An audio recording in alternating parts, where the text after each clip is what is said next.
Thank you. I think it's about time, after all of these amendments with regard to the nuclear enterprise, that we pause for a moment and consider what it all means. We really are well into the first quarter of a new nuclear arms race.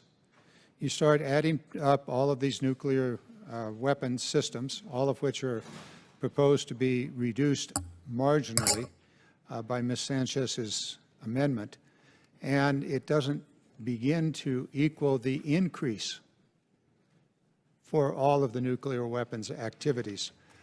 We are well into it when you consider the bombs themselves, which are listed here in the amendment, and you consider the delivery systems, which we have not yet come to discuss.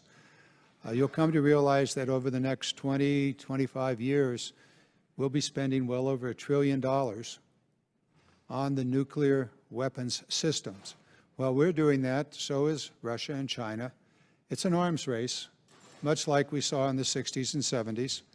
And this one is particularly troublesome because the weapons are far more sophisticated, the bombs are far more precise, far more sophisticated, and the delivery systems are too. They are fast, they are stealthy, and the old rules don't apply.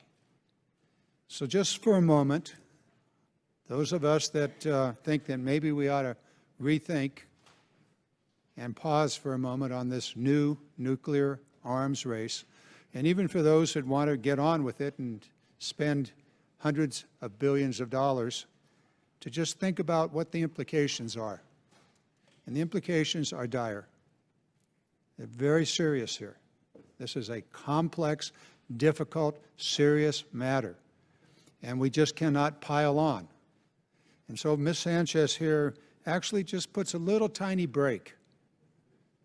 Doesn't stop it, hardly slows it down, but ought to give us a pause. Look at each one of these funding reductions. Each and every one of these is a nuclear bomb. Extremely dangerous, perfectly capable of wiping out cities and the rest. So pause for a moment. We can spend this money more wisely, and Ms.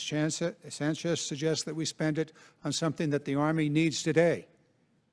That is to upgrade its bases. I support the amendment.